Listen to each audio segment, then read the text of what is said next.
There's a place that I know, it's where all the sunshine goes, the brightest spot along the highway 1, a city where you always know someone. Hey, hey, where's it at? Hey, hey, hey, Medicine Hat.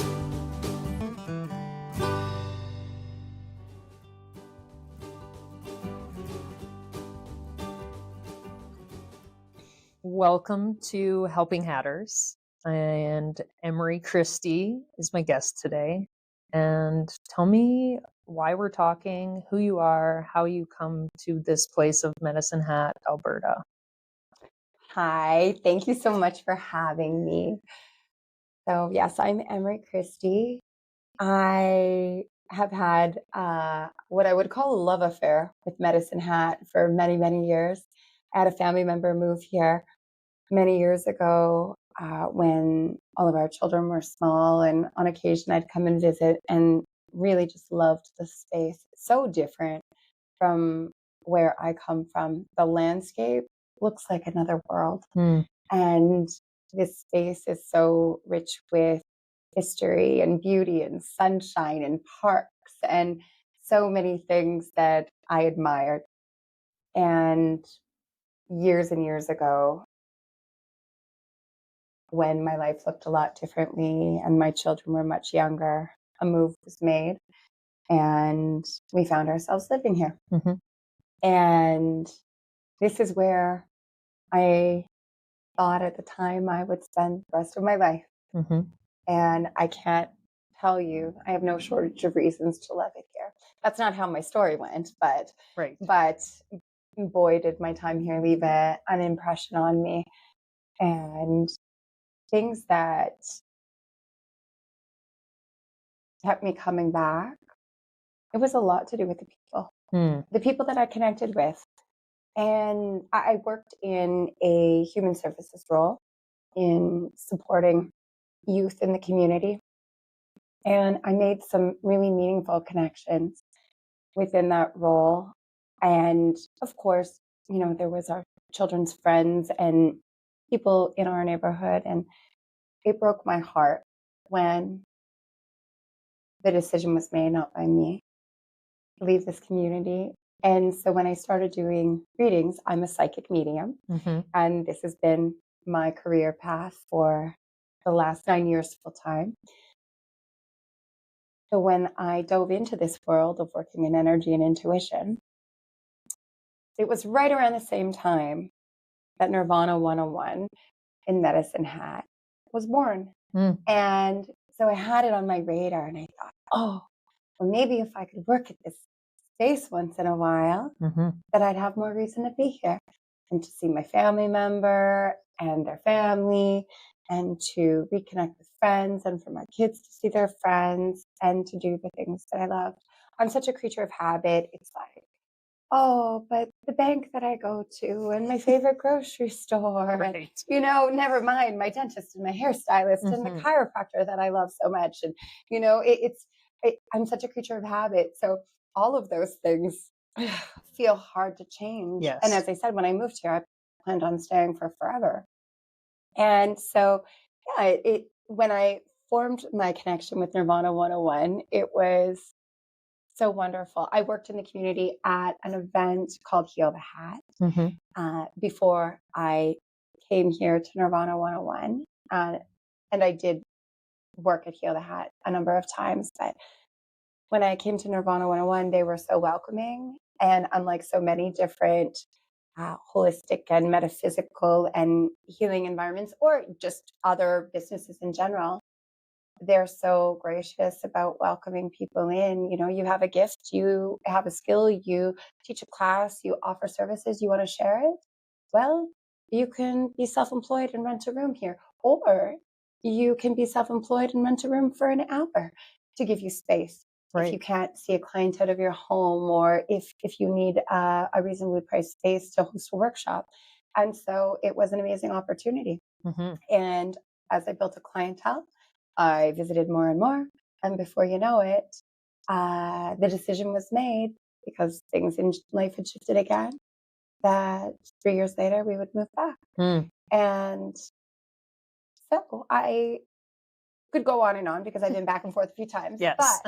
But I have been so fortunate to have a space that I'm comfortable with the team at Nirvana, who so many of them have been very close friends to me, as well as just a space of consistency that feels welcoming, and to have people come into this space and have a sense of community, and to see people I know, and to be able to connect with people time and time again through readings, through workshops, through other events that I host. It's been a beautiful thing.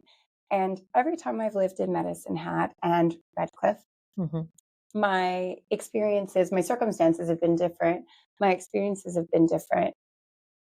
And I will say, I never stop finding things to love and to be amazed at. And whether it's another, old structure that I've never noticed before, Hmm. or whether it's, walking through a park and appreciating something new, or whether it's more people that I meet, I just feel that there's such an abundance of things to love about this space. Hmm. And so it's a special place in my Yeah. heart. It's your found built family. Mhm. It is. It is.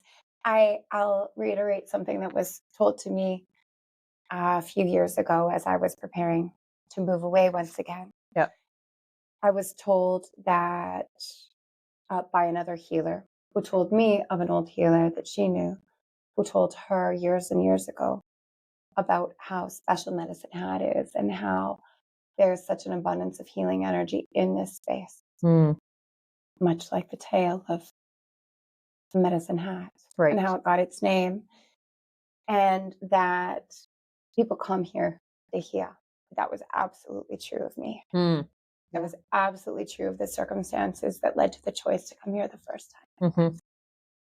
and the second time, and the third time. Yeah. And when I was preparing to move away the second time, again, not a decision that I made for me. It was something that I thought was best for my child. Hmm. And this healer told me that she was told that people come here to heal, but if they leave before they're done, they'll be back. Mm. And then she patted me on the shoulder and said, "You'll be back." Yeah. And I said, "I don't know about that. I don't know about that." Hmm. Hmm. And I didn't. And I did come back for one final go at it. You say final, but I still think you better leave that door open, because there's a connection to Medicine Hat that is so deep rooted in your heart that Mhm. this will always be a home to you in some capacities, right? It Whether you will. live here or not, It will. you It still will. come and practice and teach and connect with your community here, and you never know what that future may hold. So I think I have to say that I've had many times over the last, 9 years since I've been doing readings, because I'm psychic. It doesn't mean I know everything. Let me tell you again, I wish somebody would tell me exactly what my life's supposed to look like. But that's right. the thing. It's free will, and it's bending to opportunities, and it's rising to the challenge, and it's being willing to adapt and choose change when things feel unlike how you want them to feel. And Hmm. so I just keep changing the things. And so, yes, so I've eaten my words many times over, never again. I'm never moving back to Lloyd. I'm never going to go back to Medicine Hat again as far as living. And none of those things are true. Right. None of those things are true. And, it's interesting what we outgrow or what no longer fits at points doesn't mean it's permanent. Medicine Hat will always have sparkle and magic to me. I can't even explain it. It's like I drive down the street and I see a building on the corner, and or I see the sun peek over a hill, and I think, oh, I look up at the open sky. I look at the curves of the coulees. I drive past Mount Alta. I again, the bank that I like, or Right. the store that I love. Oh my gosh, the local business that sells the home decor and the clothes. Yeah. It is my favorite. Mm. Flying Sparrow.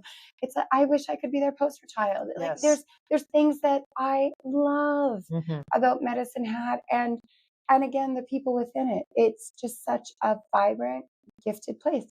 And I often think, with the rich history of Medicine Hat and how far it goes back, it's so interesting to me to look at the fact that there are so many families that have been here since the inception of Medicine Hat Mm. or Redcliffe, Hmm. because of course I'm aware of the history of Redcliffe and that it was bigger and more thriving prior to devastation. Mm. And it's just so interesting to me that there's such a rich history that still has so many families deeply rooted here. And I think it would be difficult to find many communities that have such a high percentage of people directly connected to the original inhabitants that love it here Mm. and have no intention of ever leaving. Yeah. And that find such a sense of purpose and joy and appreciation Hmm. for their community. So I'm not the only one that sees how beautiful it is. Yeah, I agree. And there is something, and every time I leave, it's just more and more beautiful. And maybe that's me again, getting out of the chaos and hustle and bustle of life, that I do notice every time I go someplace a little bit more of the beauty and awe.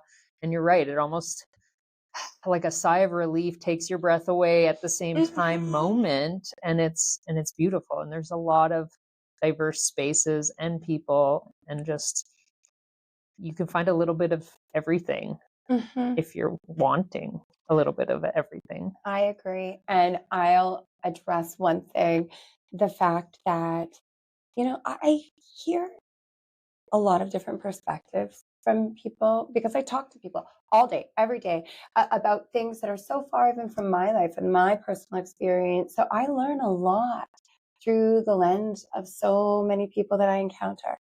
And I hear a lot of people talk about Medicine Hat being a very closed minded city and different things. I think that we're always going to find some people Mhm. that are rigid in their beliefs, and whether that tips over into, racism or ableism or, any other kind of oppressive belief or not, I will say that I really see so much of the exact opposite. And so much so, and even in my line of work, and I advertise and I put myself out there, and not just here in so many communities, but I see so little of it that when I do encounter it, I'm always amazed. Mm. And I'm like, oh yeah, it's like I've been living in a bubble, but I don't. Right. I don't live in a bubble. I sometimes forget. Yeah. And what I really found, and yes, this is with the people of Medicine Hat, but it is so much more than that. I just find that, when two humans sit here, Hmm. we generally find connection. Yeah. We find understanding. We find appreciation. We find sameness. Yeah. Commonalities. Exactly. Mhm. And even if we're using different terminologies or we come from different cultures or beliefs or lifestyles or whatever it may be, we make a connection and there's an understanding. Hmm. And people love sharing about themselves and they love sharing where they came from and what made them them. And I've never encountered anybody Yeah. that is close to that. Hmm. And, being able to, rather than look past differences and pretend that we're blind to it all, being curious with respect and without judgment and seeking to know and understand Hmm. pays off so royally. And I just love that there's so many people that are able to do that. So I think that there's a lot of beauty in human beings, but I absolutely find so much of it here. So in both my personal life experiences as well as professionally, Medicine Hat has been good to me. It's been a huge teacher, a huge teacher. Hmm. Mhm. That's super cool. All right, so I'm just going to take a quick moment. I'm just going to get connected from my team of spirits to your team of spirits, and of course, guided by source. So I'll just take a moment. So the first thing that I'm just going to acknowledge is that what pops out to me, I'm drawn to your eyes and your ears.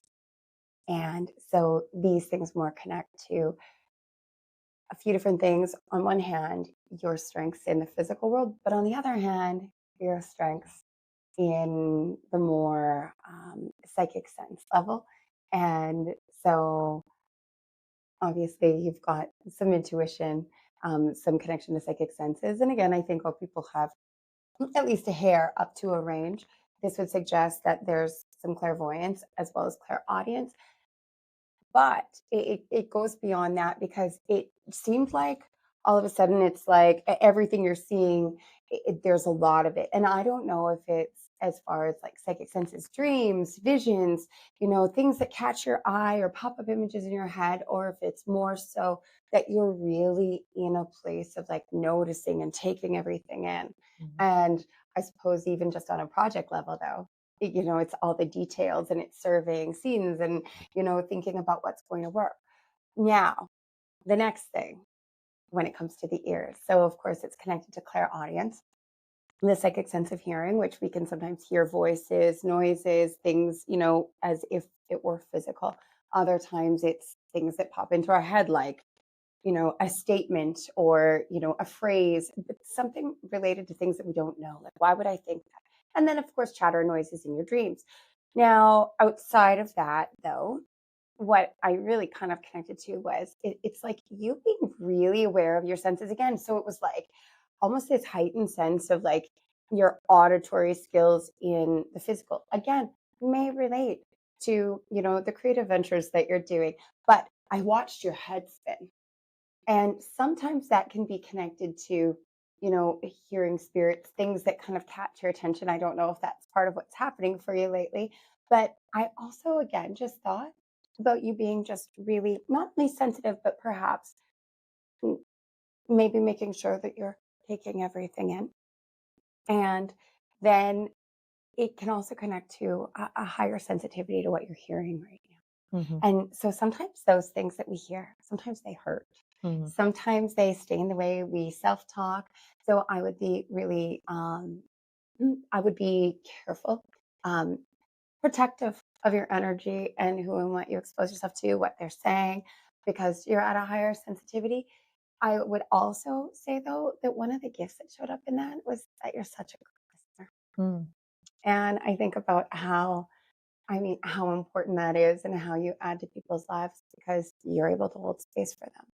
So, if I may, I'd like to go forward a little bit.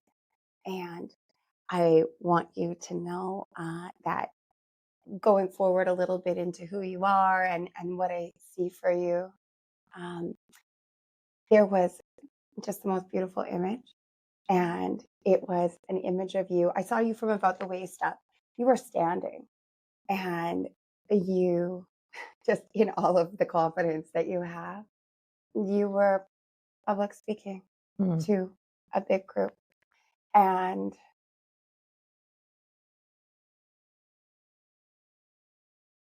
to me, this just seems like where you're at your happiest. It's like your platform. And of course, sharing messages, whether it's at the helm of the classroom, whether it is in front of a live audience, whether it is broadcasted, there's so many different ways to get our messages out as well as writing, right? So this could be extremely literal, like a motivational speaker, a life presenting, or it could be something where you maybe get your message out different ways. So it could be a little bit more symbolic. I think it's very literal. Yeah, totally. Incredibly literal. So when it just came with its most beautiful rush, which I always think is like a truth response. It's like, that's it. That's the one. That's right. And no word of a lie, it gave me a little surge of emotion. Yeah. And I can only gather that that's your emotion, but I will also say that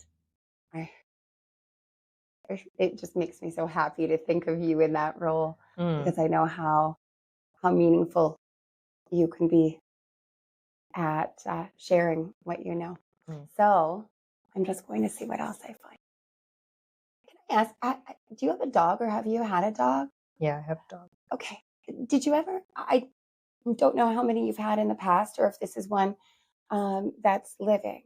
Now, dogs symbolically, and sometimes when animals show up, whether we have them or not, sometimes, of course, they're um, either you can look at it symbols, they're symbolic messages, or if you're a believer in this, which I absolutely am, animals as guides, animals as messengers. And a guide is a representative of who you are and encourages those things. A messenger is more so something, it brings something that you need to know, guidance, lending you tools.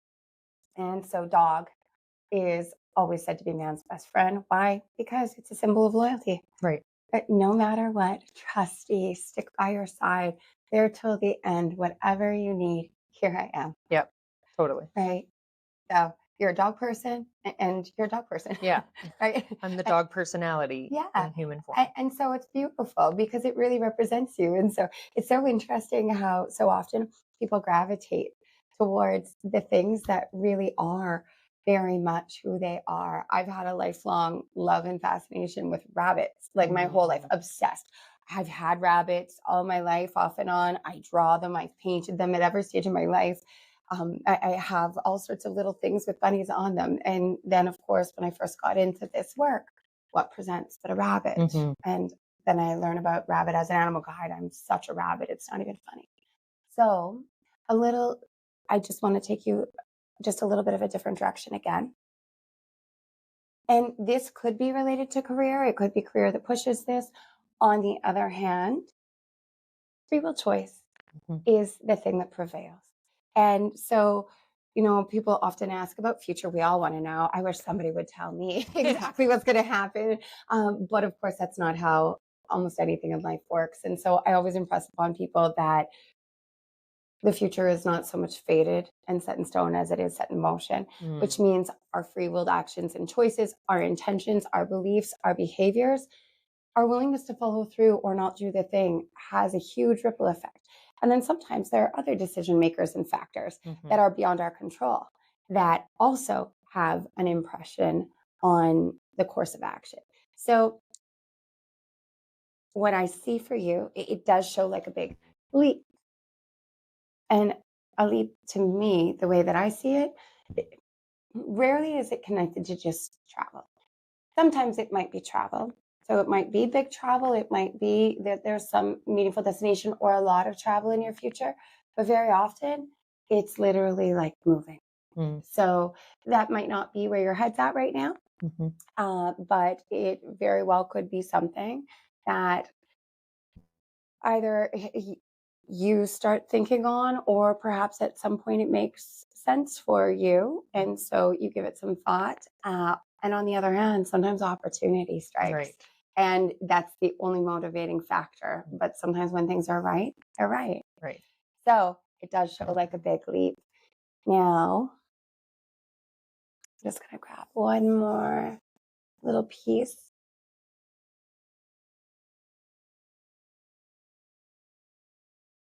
And so this is a little bit more around you and how you feel.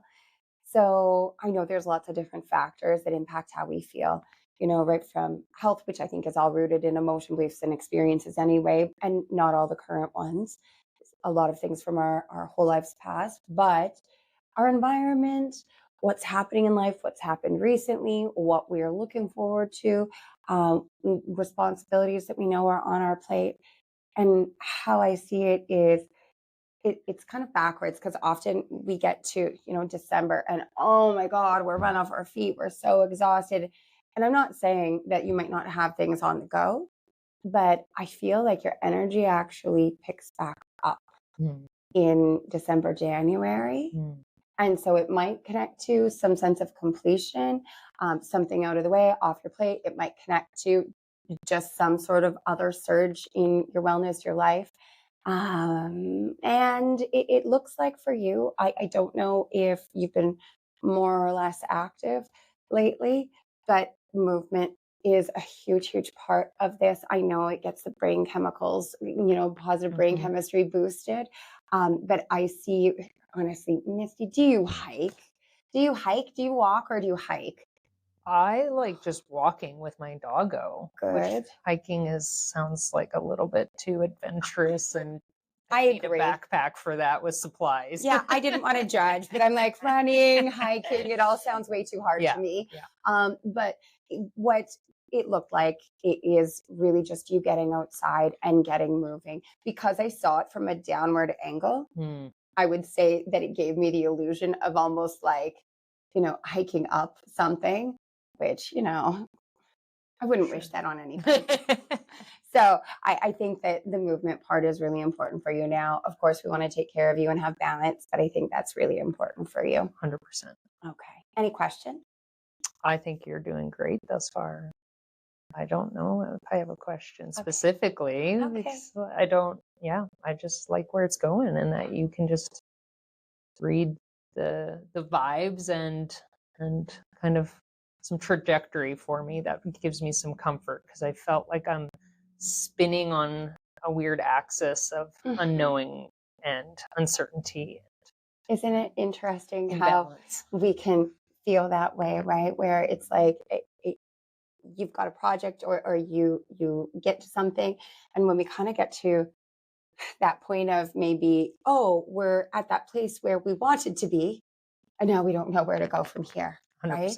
But I will tell you that it seems to me that you're going to find your clarity within the next year. Great. So there's going to be some clarity for you. Let's just see right now.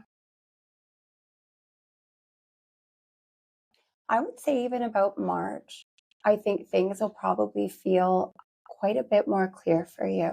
And it might look like you investing yourself in a new project.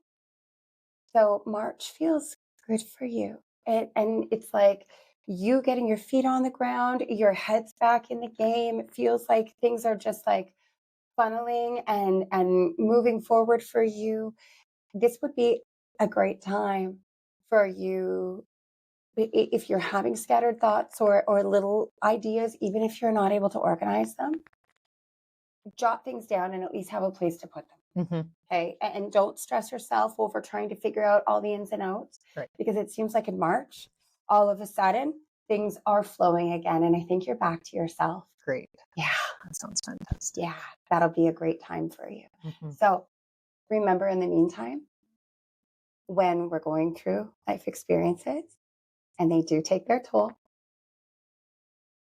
the same level of self-care that we have to do physically, mentally, emotionally, energetically, when things are more peaceful or more routine or more calm, that's not necessarily going to be the same as what you're going to need when you're feeling exhausted, when you're feeling scattered, when you're feeling that pressure of the unknown. And so you'll really want to look at things that can calm the nervous system and bring grounding to your root chakra, things that can help you feel like you're in your body and calm. And I feel like your sleep right now is just not where it needs to be. And I see you like restless, turning. I think your eyes are open more than they should be. This is not your usual. And change, good and not so desirable. Right. Lack or the fear of not having what we need, including our basic needs met. So when we're going through job changes and all sorts of things, it throws us off in that aspect too. So even the consideration of change is disheveling to our nervous system. And then loss. And loss, of course, can connect to death, but it can be more symbolic deaths, ends of relationships, changes, loss, or even job changes, moves, shifts in roles and responsibilities, all endings, right? And even when we know it's good for us or when it's something we chose, does it always mean it's comfortable? Everything that changes takes us out of our comfort zone, where we kind of get nestled in this idea that we know what to expect. Right. And it gives us sometimes a sense of control. And then we feel in control. And in reality, although our actions, choices, beliefs, and intentions really do help us align our energy where we want to go, there's always going to be unknown factors, right? Yeah. So when we move into the unknown, it's not uncommon for our hips and low back to start maybe giving us a little bit of grief, feeling a little bit of strain or stress. And so not that everybody was going to get that, but I just got a nudge kind of right across the back. So I thought that that might be something you're experiencing. But just remember, give yourself grace as you go through whatever it is. It's not abnormal to have challenges with sleep, the nervous system, not just connecting to sleep, but our emotional regulation and mental health connected to things like anxiety, depression, and lack of energy, as well as difficulty organizing information, making decisions, remembering. All of those things are potentially affected when we're in this state. And we all visit there at times. Some of us live there, unfortunately, and once in a while visit what it's more like to be functional and grounded, right? But everybody goes from that functional and calm and safe state to those other experiences. And sometimes when we're there, we don't give ourselves the love and the grace that we need and the comfort in that experience. We're not always there for us the way we would be if it was someone else going through this, right? Totally. And so I always suggest to people, read about what the root chakra is when it's imbalanced or what the nervous system is when it's in crisis. And then look at what causes it. Right. And then remind yourself that you're a human being. And apparently, even though it's not comfortable, it's completely normal. Yeah. And we just need to be good about giving ourselves The space and grace. Yes.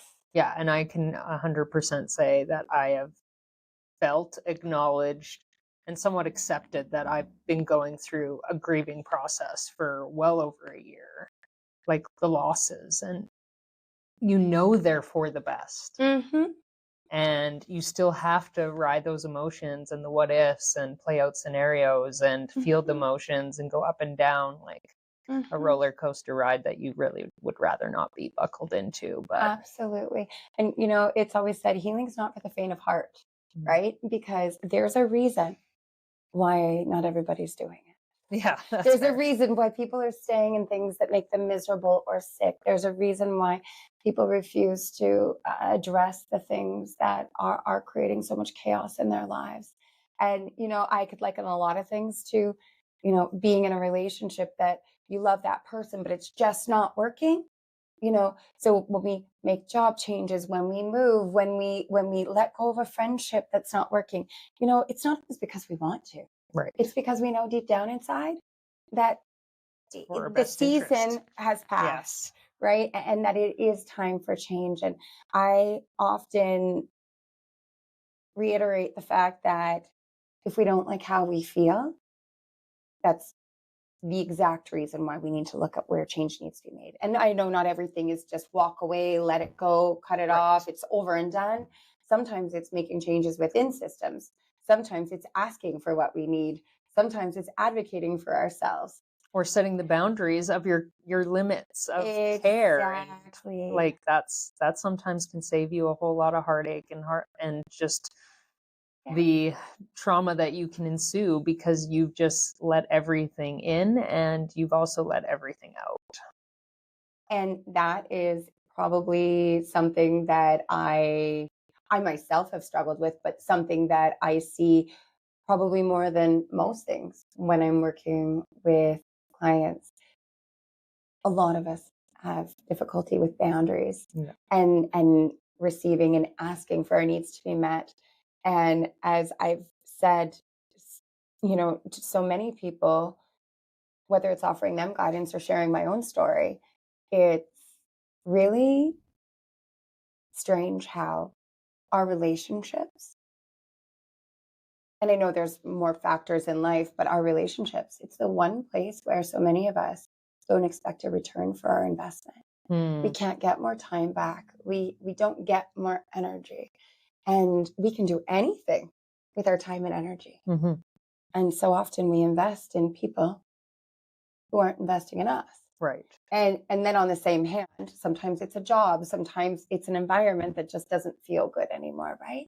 And on the same hand, so many of us are also extremely accountable for the fact that we lower the bar on our self-worth and we don't ask. And we've spent a lifetime saying, oh, take whatever you need as long as you're happy.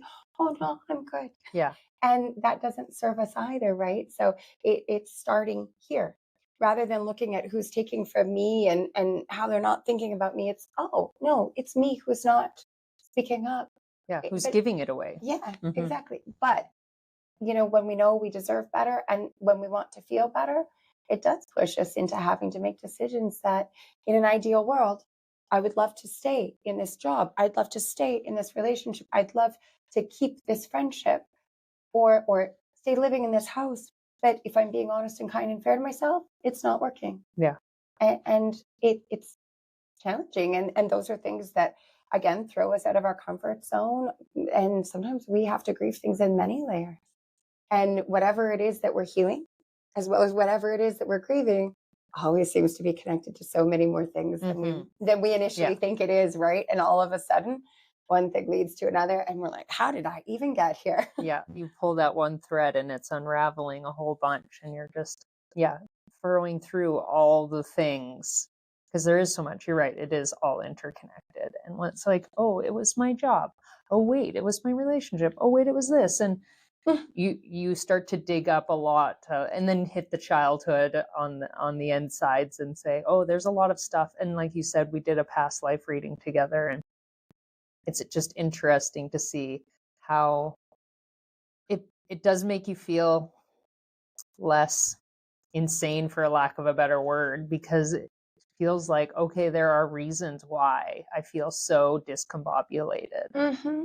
It's really interesting. I think that, when we're limited to our view of I'm human, I'm born, only the things I remember and I'm aware of should affect me.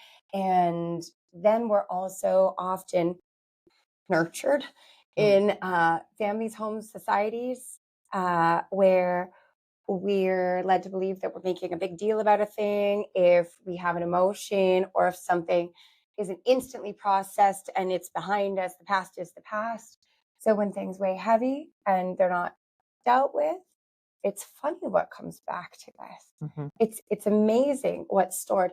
And then there's what's rooted in our subconscious that we don't even know is there, but yet it's left a huge imprint. And then there's the past life connections. And as I know I've shared with you, that past lives, we can experience them sometimes, through a reader may share, as I do, sometimes through dreams, sometimes meditation, sometimes hypnosis. But I always mention to people that they should be aware that there's a reason why we get access to those pieces. Mm. Why this? Mhm. Of all things, why am I seeing this or experiencing this or getting this awareness? Because it always connects to you in this lifetime. And what you just said about, for lack of a better term, okay, so maybe I'm not insane. Like there's got to be a reason why I feel the way I feel. I hear that so many times through the course of my work. It's been 9 years of sharing messages with people. And if there's something I've learned, all people have at least, again, a smidge of intuition. Most people have more. Mhm. Most of us don't have people that can help us understand those things, let alone believe Mm. or encourage, or are willing to say, I don't know what this is, but let me figure it out with you. Yeah. And so there's a lot of suppression. Mhm. Whereas when we look at ancient cultures, there is no new age. Old, ancient practices are all connected to people receiving their own messages, having experiences, having visions, being able to speak to source by whatever name it is they choose. And we've all been capable to some degree. Mhm. And so many other things have created this suppression and oppression. Mhm. And so when I pick up on people's psychic senses, again, maybe not the words that I would use, but I hear a lot of, thank God I'm not crazy. Or I thought I was the only one. Mm. Nobody else believed me. And I look at those moments and the relief on people's faces. And that's big. I think about my own child at 11. Mom, if you hadn't started doing this, I would have thought I was crazy. Mm. And, it's just so heartbreaking. I think about my own self as a child, feeling trapped in my experience and knowing that I had a lot of them and not being able to put my finger on them or not having, a space to talk about those things. Or even the language of Yeah, it. Yeah. exactly. And again, aside from even psychic senses, just affirmation, acknowledgement, validation Mhm. around traumas, around life experiences, around who a person is and what their heart is or what their traits and attributes are. How many of us walk through life feeling just so incredibly lonely and alone, even in crowds, even with tons of friends and connection, because we don't really feel seen, Mhm. because we don't really feel valued or understood for who we are, never mind somebody to believe us when we share a trauma. Mm. And those things end up being really big for Yeah. And the opposite of healing and growing and tapping more into your own power source. Mhm. It's debilitating. Absolutely. And it's often said, you can't heal something that you don't acknowledge. Yeah. It's like, if you didn't know you were bleeding from a specific spot, how would you stop the bleeding? Right. You can't. And so sometimes we are fortunate enough that healing happens in a more natural way where it's like we don't really have to seek out specific practices or professionals and we get where we need to go. Or there are times where we think we've got what we need, whether it's on our own or with support. And then maybe years later, a whole new wave slams Right. us in the face. We're like, I thought I was done with this. Oh my God. Oh, did I not do it right the first time? No, this is just the way life happens, right? Sometimes when we're ready for that next level, Right. that's when it hits. And then, when we think about whether it's like counseling, psychology, hypnotherapy, more energy healers, there's all sorts of different types of healing and ways to kind of see ourselves Mhm. and find what we need. And sometimes we get bits here and then we get bits there. Yeah. And then we get bits there. And other times we try the things that are the standard for our society. Well, we went to the doctor. Mhm. Well, we tried antidepressants. We went to the psychologist, which again, I think is still an amazing thing. I think everybody should do it. We go through the typical venues. And when we've gone through the typical venues, and we're still not okay. And still feel crazy. And whether it's physical, Uh-huh. which again, I always add is emotional, and there's a huge component missing in our Western view of what wellness and physical health is and means.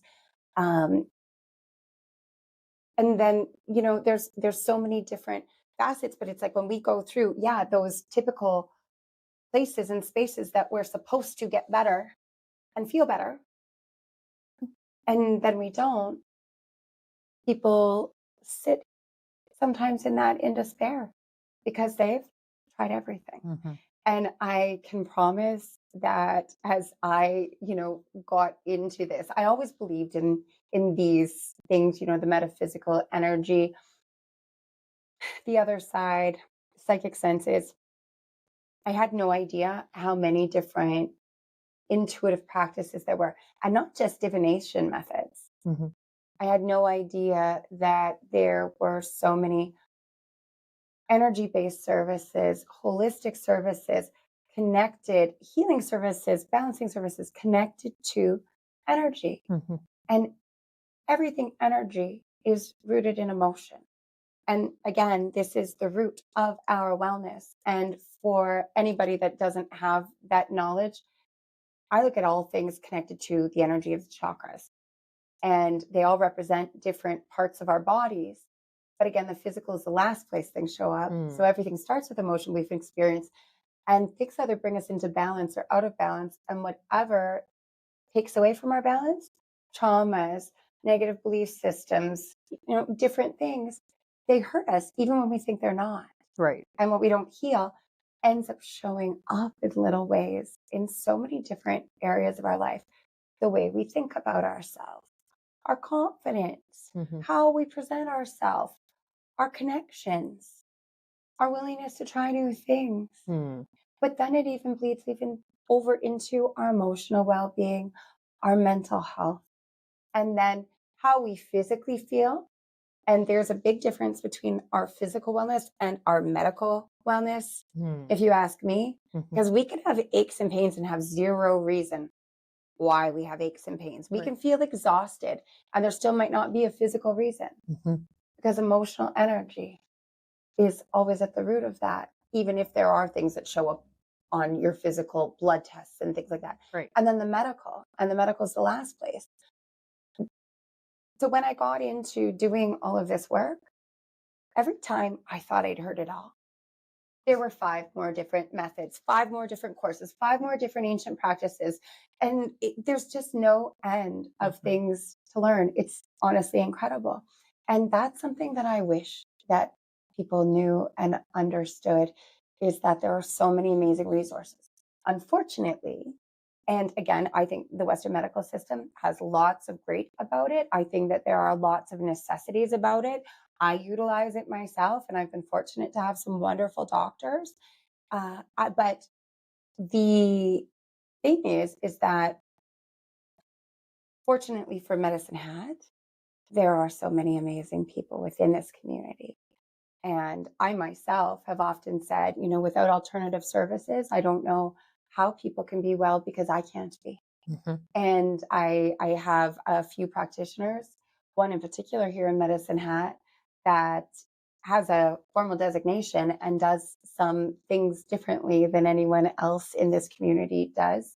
And that man has been a huge part of my wellness and the wellness of my family, as well as so many of my coworkers and so many of my clients. Mhm. But Medicine Hat is rich in amazing helpers. Mhm. Something else that I'll add is that I think that what a lot of people would be surprised is how open so many in the professional community, Mm. in all professional communities Yeah. within Medicine Hat, are, right from counselors, psychologists, nurses, nurse practitioners, lawyers, dentists, uh, different instructors and professors at the college. I've seen so many Mhm. over time who are so open, and such an amazing blend of logic and fact and professionalism, and the space for all of these other things.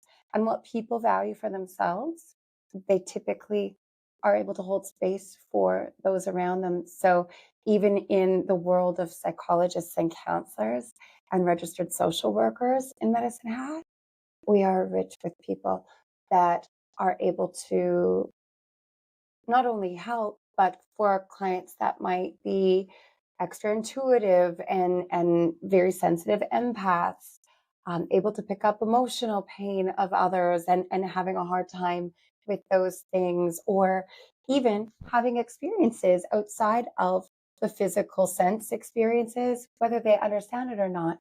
I guarantee you there are a number of people in this community that wouldn't think that you were crazy. Right. Yeah. So I love that about Medicine Hat. There's just so many resources. Yeah, and that's how I stumbled upon you, is when I was a year ago in some flighty lands and discombobulated, and I was throwing everything out into the world, my fishing line, and seeing what could help me Mhm. recover, and not even just recover to, like, because I didn't know where I was going into the past me, because I don't think I'd ever felt the way I wanted to. I was living outside of me, and I wanted to start living inside of me. And so yes, medical doctor was one of my first, because that's kind of what I needed Mhm. for the outside world Yeah. to say it's okay to take a break. And then Mhm. you and a life coach were some of my first lifelines that made me feel, again, less insane, with community and somebody who believed in me, and also gave me that the hope of the future, and not just outside of me, again, that there could be goodness outside, but goodness within Mm. me, to move past what my plights had truly amounted to, and that my breaking point, right? So that's why you're here, and Oh, you are a helping hatter, and you're so adorable right now. that means so much to me, Misty. I'm always in awe of the people that come to me, that trust me, that are willing to be vulnerable and open. And I think about a time in my life, and it was a lot of my life, where I felt that disconnect and not really feeling seen and heard. And then I came to a point in my life where I had that just deep longing for like deep connection and relationships that really mattered, and that intimacy that you can only share with somebody through vulnerability and really understanding and not having, big walls up. And I realized how rare that is, Hmm. how rare that is, even with our family members, even with our spouses, even with our best friends, Yeah. and the people we're surrounded with every day that should know us and that we should know. Hmm. And it was heartbreaking. It was the loneliest time of my life coming to that realization. And yet I'd lived in that for so long. And it was, there's a good friend of mine that works in this community that happened upon the place that I was working at back in the day, Hmm. working in the human services sector with youth. And she was hired, and it was this weird instant connection. And I just knew that I loved her and I had to have her in my life. And I felt a little bit like a psycho, but I needed Yeah. her, whatever that was. Yeah. It felt good. Yeah. And she's one of my closest friends to this day. But I always say that she's my first really balanced friendship. Mm. And she was that first person. And then it's almost like repeating after that. It was like repeating a recipe. Once you figure it out, you just have to do it again. Right. And so I feel like I've been fortunate in making some meaningful connections since then. But in my professional realm, like, it's so hard not to just love the Mm. people that come across, and to feel just so much amazement and so much gratitude and respect that a stranger Mhm. would show up and be open with me in ways that other people don't get, Mhm. that you would trust me, that I get to see those parts. Mhm. And that will just never be something that I will take for granted. Yeah. That it's interesting to me, to think back to the day that we first met, and that you weren't feeling your best.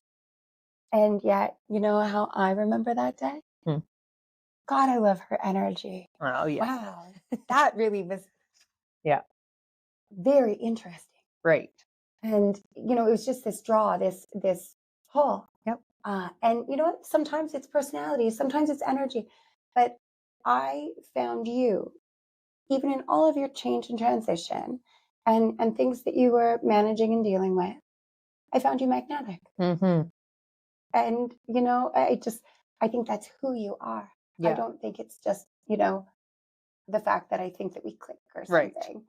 Yeah. Yeah. So it's interesting, even in all of our struggles and our hardest times, even when we're not feeling ourselves and we feel so lost and fallen away from who we are not gone. Right. And, as you were going through transition, and this is something that I think most people end up experiencing and suffering, as you went through transition, and there's lots of different transitions, whether we leave jobs because, we quit, we need change, we're fired, we take a leave, our health changes, we retire, we go out on our own to do something different. There's all sorts of reasons why. In addition, you think about ending relationships, you think about making moves, all these transitions in life. And then, and with relationships, I'll just add, there's things like divorces, there's things like separations, there's also being widowed, there's also children growing up, there's all Mhm. sorts of things that happen that shift it. And when transition happens and people feel lost, that's very often when you realize, or where I point out to people, that they've over identified with their roles, with their titles. Right. It's like, oh, Misty, are you not more than a label? Right. Yes. So Misty the teacher no longer existed. So, oh my God, Yeah. What's Misty left? doesn't exist Yeah. anymore. Yeah. Oh no. And I super subscribe to that. Yeah. But you think about in our society, hi, tell me who you are. Well, I'm a teacher. Right. I'm this, I'm that, blah, blah, blah. Define it by what you do. Yeah, past me would have said, at one point in my life, hi, I'm Emery. I'm married. I'm a mom of 2. I'm an at-home mom. At other times, I would have told you what my job was. And now, on the other side of a marriage behind me, children grown, self-employed, everything's different, right? Mhm. And, I can remember a time where it wasn't even that I didn't know who I was. I also didn't even know what I liked to do. I had no hobbies. It's just so crazy how things can be so all-consuming. And yet, it's like we feel like we're not even living our own lives. Like you're on autopilot. I think I even said Mhm. recently, like we are the living zombies. Like when you're in that Rinse, repeat. societal, this is what you do, and you don't have to think much about it. You just got to do it. Versus feel what you want. Like what's deep down calling to you, and where again do those skills, passions, interests intersect that Mhm. can lead to something that eventually, hopefully, there's financial gain out of it, because we know we still live in a society where we need money. Yeah, it's a necessary exchange, right? Nobody's going to come if I'm bartering chickens or something. Probably. A few, you'll get a But few. There are a few. That's fair. But the bank's not going to accept that if I Right. need to go, pay for my car or something. Mhm. So yeah, fair point. But that idea that we fall into the idea that we are our relationships, we are our jobs, and that only gives people a hint of probably where we spend our time and what some of our responsibilities are. Right.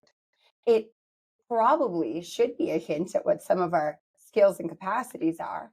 But let's face it, there are people that are really great at what they do, and there are people that are not. There are, parents that are really maternal and paternal and rise to the challenge of parenting and then some, and then there are some that absolutely don't. Right. So it would be remiss to think that a label or even 5 labels Right. should be enough for a whole person Well, and to identify as.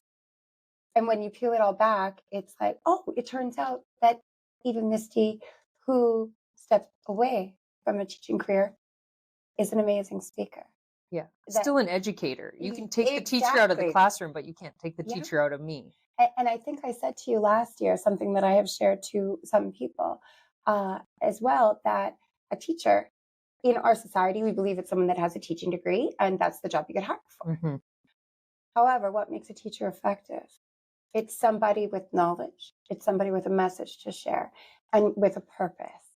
And the ability to connect with your audience. Exactly. The ability to connect with people. Mhm. And, I say to people all the time, one of the most probably important gifts and strengths that a person can have is to be a people person and to be able to make those connections naturally, because you can't teach that. Mhm. You can't teach that. And you even think about leadership in any of our jobs or in, different aspects of life that we might be observing, even if it's not our lives. What makes an effective leader? Well, it's not the person with the loudest voice, nor is it in parenting, nor is it in the classroom, Mhm. right? How is it that a person's able to be engaged? What is it that's engaging? Mhm. Is this person that much more interesting than this person? Mhm. Or is it the fact that they know how to deliver a message with kindness and respect? They perhaps speak to people the way they want to be spoken to. They're able to hold space and listen and have empathy Mhm. and maybe bring some energy to it. Well, and feel their message, like have lived Yeah. it, have truly believed that this is a truth they are holding and wanting to share with others for reasons for them to grab their truths and uplift themselves again and empower, I think, is the goal. And that's Absolutely. why all the greats that have come before us, they're speaking our truths and just mirroring that to us and making us feel like excited about it. hmm even speaking about that, it makes me think of I've been a parent. My kids are grown now. I also worked in the school systems in a support role for many years before and not long after I had children. And I remember in the Saskatchewan education system when the transition came from specialty teachers to art teachers were losing their art rooms and their full-time art gigs. And the French teacher was, now a cart and maybe had to wear a few more hats and even physical education generalists dissipated. And it was more about having bodies in places and what often worked with schedules than making sure we had the person that was passionate about the thing doing the thing. Because you do notice passion, right? And even in my work, I'm trained in a lot of different things. And some of them have been courses that I've taken, energy healing practices that I've done. And have I learned from some of those things? Yes. But do I offer a lot of those things? No. Because I think, it is not my place to offer something I'm not truly passionate about because it's going to suck my energy dry. Right. And it's not going to bring you the most benefit. So I'll leave it to the people that is their niche, that is their thing, right? Because it's recognizable. Right. And so, in the education system, I can tell you my daughter at one point had a teacher who had no interest in teaching. And that person was close to retirement and just was done. Done. And I had a first grader who believed her teacher hated her the whole year. And yes, she was sensitive in a lot of different ways, but I just think, you can pick up on people's vibes sometimes, right? So when we're people in any industry that bring passion and bring excitement and we can acknowledge people and we can connect and we make people feel seen, I think that those things are not only things that are more likely to bring us success in whatever we're doing and in getting our message across, but it's a beautiful thing because then those messages keep rippling because excitement is contagious. Oh, for sure. Beautiful. Yeah, sparking the match and lighting the fire and letting the embers burn in people. And that's what I feel like. I just have this like little fire started in me and that I want to turn it into a bonfire. Truly, I am ready. And I know this is the biggest lesson this last year has taught me is time is something I cannot control or very easily manipulate in my favor. And the moment I try to, it usually backfires. So I need to just like live the space and grace and know that I can't force it because I've been forcing things and trying to do what others tell me to do in this way I Tetris life together. And it hasn't really, it taught me a lot along the way and I would never change it. But I don't think it was as self-serving. It was outwardly serving. And I learned a lot about this world and about the people in it, past, present, and future, I think. And as well as a lot about me and where can my purpose and place be in Medicine Hat, in Alberta, in Canada, in the world at large. What can my impact be where this tiny drop could turn into a big wave of change? Because I want a better future for every single human being, no matter what. And that right there is what we want, right? We want change makers. We want people who are willing to be vulnerable and share and do it from the best of their ability from a place that's meaningful. I look at so many different professions. There's sometimes a sense where with certain people, that they're in it because they love it, or they're in it because they think it's meaningful work and they want to be the helpers, or they want to be the teachers, or there's different value. And then sometimes, and I found this working in human services and crisis intervention roles, sometimes you have the people that are there for other reasons. And especially if these roles or jobs involve supporting people, if you have people that aren't really in it for the people, you really pick up on it quickly. Yeah, and you're wondering why, and a paycheck, is that really the reason? And I guess yes. At times that's what it comes down to. And like I never thought of doing anything else. So this is what I'm doing and this is where I ended up, Yeah. and it doesn't serve me or others, Yeah. and we're just in this loop. Yeah. Sometimes I think, you know, it's possible too when it feels like people aren't in it for the people and yet the people connection needs to be there. Obviously, sometimes people find themselves in roles that just aren't for them. Mhm. Sometimes I also think people are in it for the wrong reasons. I think sometimes, though, all of us have found ourselves in positions where we go in one way and then things happen, whether it's on the job or in our environment or in other parts of our life, and it really just affects how we feel and how we function. And I know it's up to us to recognize when we're not at our best or when we're not able to give or when we are tapped out. But boy, what a hard thing it is to face that, to accept it.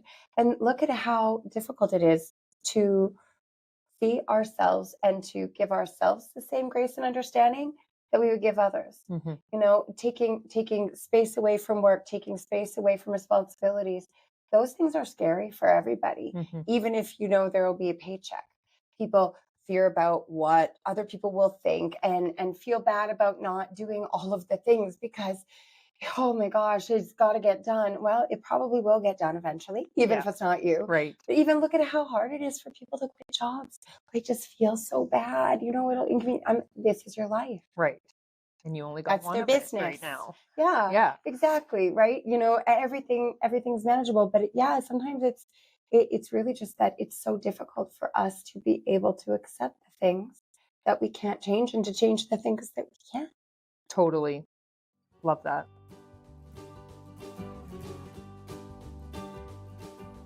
So since you have moved away, for now, but are still coming back. You never know what Yeah, that looks like. yeah. But you're still coming back and doing some service work here. Mhm. What does that look like, and how would people connect with you if they wanted to have an Emery Christie experience? Well, there's a lot of different ways to connect. So for the time being, I do continue to come back to Medicine Hat, and so Nirvana's been my home for all of these years, for 8+ years now, and so this is always a place where you know when I do come back, you can find me, and you know at present time it's back to a visit a month, and at some point that will change. Hmm. But when it changes, I would anticipate it would at least be, you know, a couple times a year. Yeah. And aside from that, everything I do, I can do over Zoom or over the phone.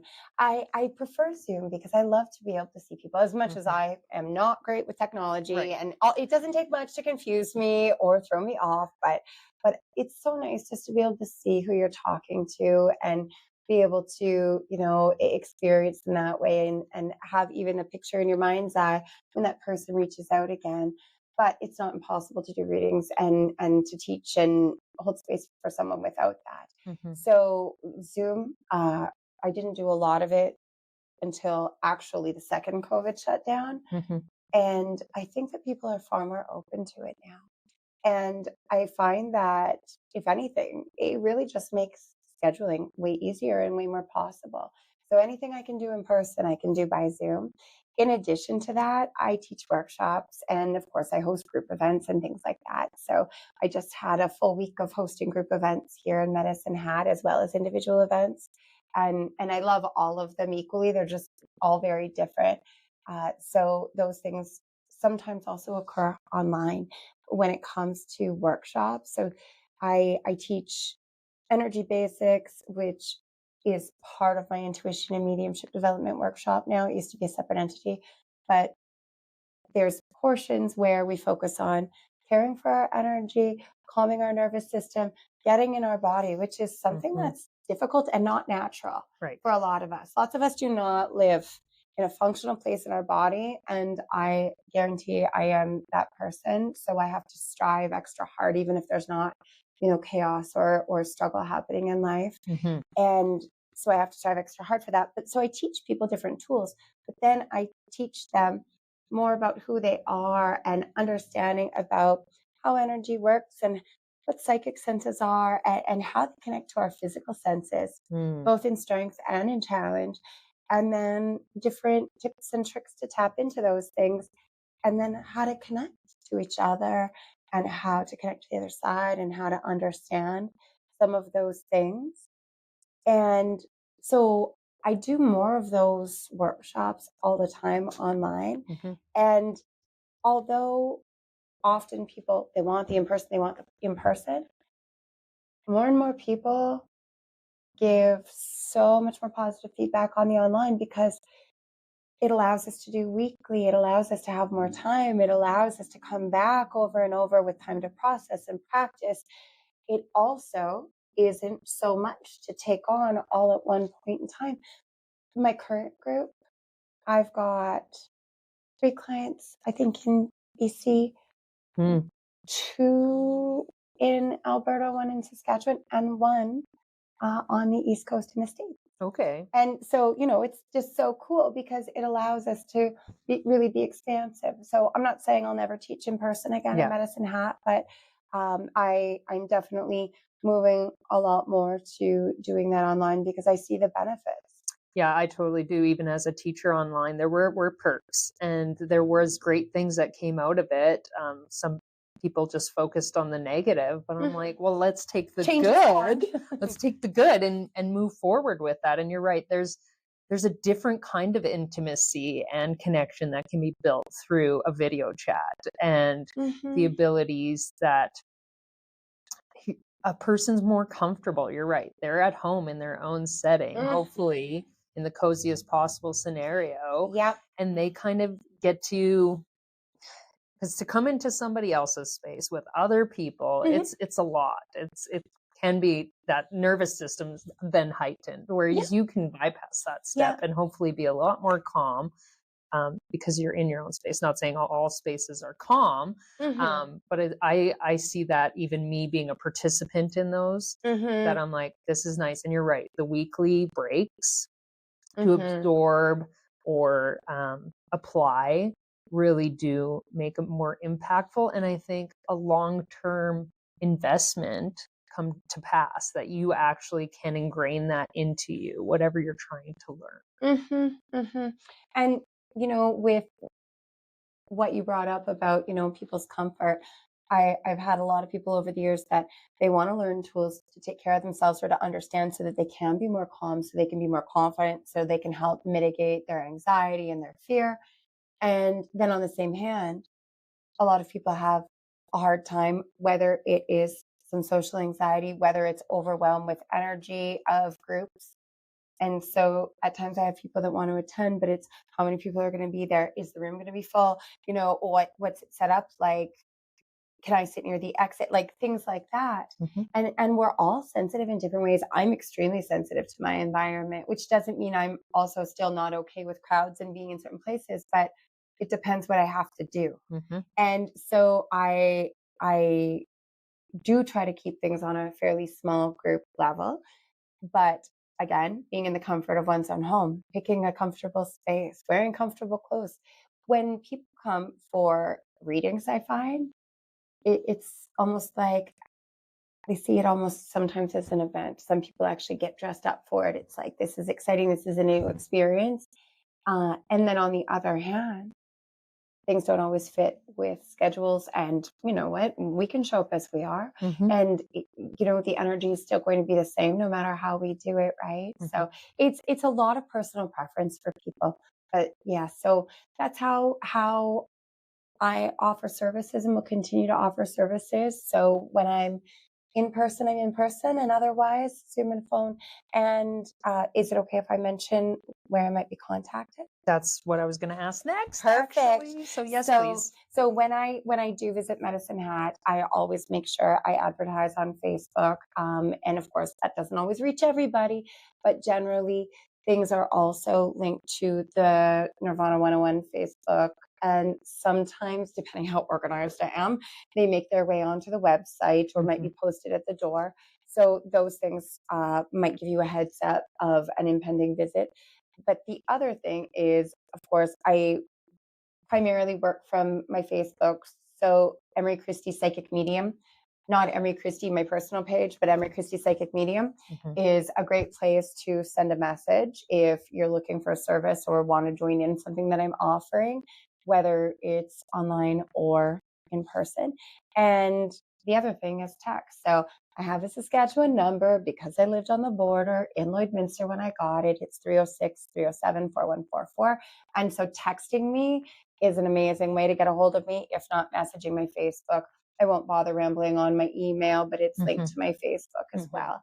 But yeah, I'm not great at answering the phone. I'm always on the go. I'm busy with clients. And so typically the ringer on my work phone isn't on. But yeah, typically other venues to get a hold of me work best. Well, that's great. And thank you so much for hanging out with me and helping me on my path, both the last year and the years to follow, because what you have shared with me and held space for me in all the little sessions. I've done probably like 4 or 5 different things with you in the last year now, and it all will coalesce into this person that you see in a reading of sharing great things, hopefully with people who will do great things for this world. And thank you for being one of those great things in our world.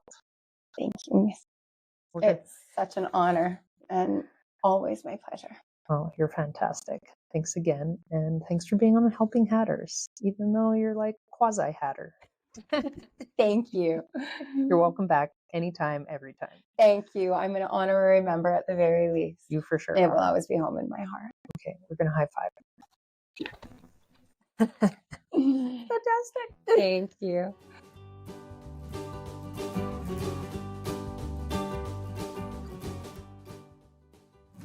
There's a place that I know, it's where all the sunshine goes, the brightest spot along the highway one, a city where you always know someone. Hey, hey, where's it at?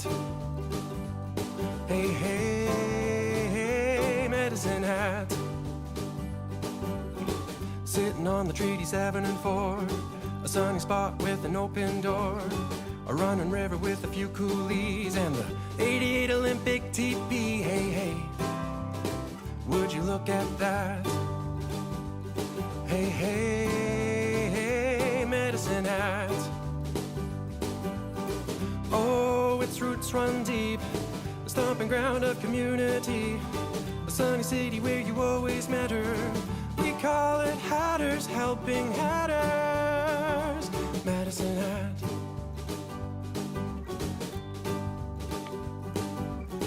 Hop in a hot air balloon, rise up, you'll enjoy the view. Don't forget my Delta pottery, those bricks have history. Hey, hey, welcome back. Hey, hey, hey, Medicine Hat. Oh, its roots run deep, a stomping ground of community, sunny city where you always matter. We call it Hatters Helping Hatters, Medicine Hat.